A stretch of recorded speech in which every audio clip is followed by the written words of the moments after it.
Former President Donald Trump was busted yet again faking support from auto workers. That's right. At a most recent rally in Detroit, at least 6 individuals wearing the Auto Workers for Trump shirts were busted not actually being auto workers. Because of course, right? Now, Craig Mauger, state politics reporter for the Detroit News, attended the rally, headlined by J.D. Vance, and noted that there were more than a dozen people wearing Auto Workers for Trump shirts. All right, there's a couple of them. All right. Now, when he spoke to them, they acknowledged that, oh, yeah, we're not really auto workers, you know? Whoopsie. Whoopsie. Initially, Mauger identified 4 who were wearing the shirts, despite not actually being auto workers, and then later on found 2 more. Mauger included the misleading shirts anecdote in his write-up of the rally, saying on Tuesday, Brian Panbecker of Macomb County, who founded the group Auto Workers for Trump. Panbecker is a retired Ford Motor Company assembly line worker, so he's no longer an auto worker, right? He's retired. Apparently, he had been giving out these shirts to people who are not auto workers. Oh, okay. People like Carl Leonard of Chesterfield Township and Terry Flannery of Richmond, who told the Detroit News that, again, they were not auto workers, but they were supporters of Donald Trump, so that's close enough, right? Yeah, okay, we're only half lying to you. We are for Trump, we're just not auto workers. Oh, okay. Great. Here's the thing. What's not surprising about this is that you have to, as an auto worker, or as just a working person in general, you would have to be insane to support a union buster like Donald Trump. Now, that's not to say that there are not union members who support Donald Trump.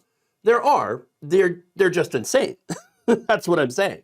The guy's a union buster. He was laughing on camera, on tape, with Elon Musk, talking about how, yeah, I'd just fire them if they wanted to join a union. You know what I'm saying?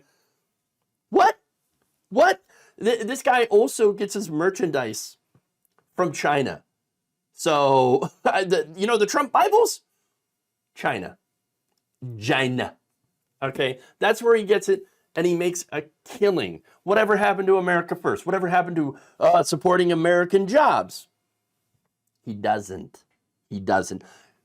He's lying to you. Yes, I know. Crazy, right? Oh, what do you mean? A politician just get up on stage and just lie?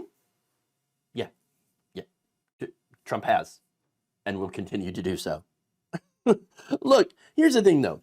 Trump has to fake support because he doesn't really have any, okay? And this is not the first time that he's been busted faking. It's not the first time that you've had wildly misleading shirts. I mean, does everybody remember the whole Blacks for Trump thing? Where you had people wearing the Blacks for Trump shirt that are not black, that are obviously incredibly old and white. Not to say that there aren't black Trump supporters, but you almost never see the people in those shirts, the whatever for Trump, that are actually members of that whatever.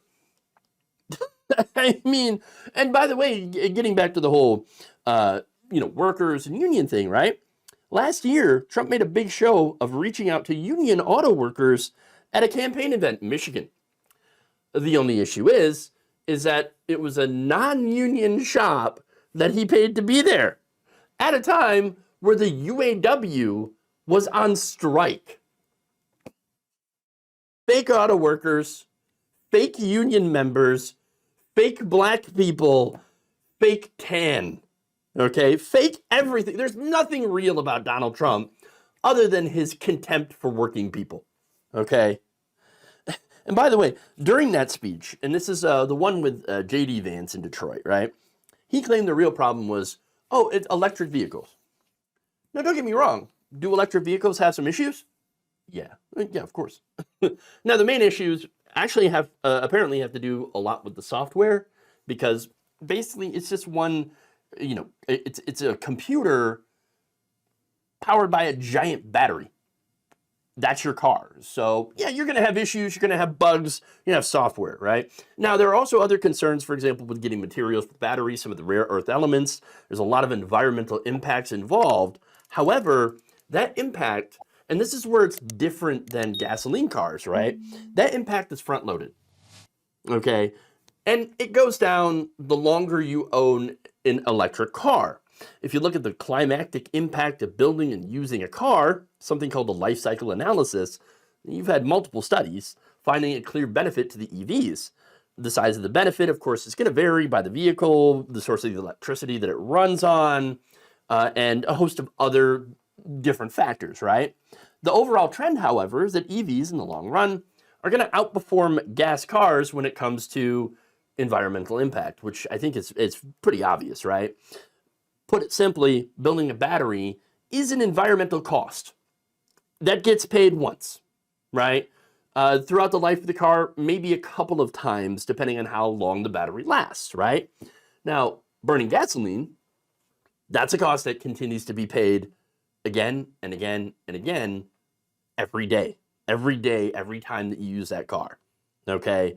So if that's your concern, the environment, take this into account. That said, of course, public transportation or just foregoing, powered vehicles is going to be the best bet, right? That said, it's unrealistic to believe that everyone can do that, especially when public transportation in this country is just almost non-existent, okay? Let's be honest, there's very, very little investment in public transportation, okay? Now, that said, the environmental concerns are not the concerns of Donald Trump and J.D. Vance. They don't like electric cars simply because of the politics of electric cars, which is ironic because Elon Musk has an electric car company, okay, and he's a massive booster of Trump. Now, not only that, but Trump's also literally being funded by oil companies. Lots of money from billionaires, okay? And by the way, the billionaires backing Trump include Kelsey Warren, Chief Executive Officer of pipeline operator Energy Transfer LP, Harold Hamm, founder of Continental Resources Incorporated, and Jeff Hildebrand, CEO of Hillcorp Energy. So yeah, massively in the tank for oil. In fact, according to Tyson Slocum, director of the energy program at the watchdog group Public Citizen, oil chiefs have become almost a bottomless well of cash for Trump. He said the oil companies are flush, and they've got a very mature lobbying and influence pipeline into D.C. Yes. If only that pipeline were filled with the sludge, we can just pump that all into D.C. Right into the congressional chambers where it belongs. Unfortunately, we can't. That industry, as I mentioned, is his fourth biggest source of cash, according to campaign data analyzed by Open Secrets. So anyway, that is why Trump and Vance are against EVs, even though they've created jobs. Manufacturing has actually created jobs. So that said, the government has so far given GM a $500 million grant to convert a plant in Lansing into making electric vehicles. Now, in his speech, J.D. Vance called that amount, quote, table scraps. $500 million table scraps? To you, maybe, Mr. J.D. Vance, own companies, that do vulture capitalism. But as far as these companies are concerned, it's a decent chunk of change. It's going to get a lot done. In fact, Maga reported that GM had also pledged to invest $900 million to pair up with the $500 million grant from the federal government, and it had said that in its application for the grant that it would be able to retain 650 jobs and create 50 more at that Lansing plant. So that investment is actually creating jobs and will hopefully have a better impact on the environment long term. EVs are not a 100% fix for the climate issue, but it is just, I think, one part of what should be a multi-pronged strategy to try to reduce our emissions and to, basically blunt the effects of climate change that are already here. Now, again, we're going to see if those job, promises hold up, because oftentimes they don't. Nonetheless, it's no surprise to see that Trump resorts to faking support from auto workers and unions, and that's because they can't really get the real thing. Thank you for watching. If you enjoyed this video, please like, share, subscribe, hit the bell icon in order to get notified whenever a new video is released. And if you want to support independent, progressive media through this difficult time where it seems like everybody is shutting down, you can become a member on our YouTube page, you can become a subscriber on Facebook, or you can go to my Patreon. It's patreon.com/Jeff Waldorf. Thank you.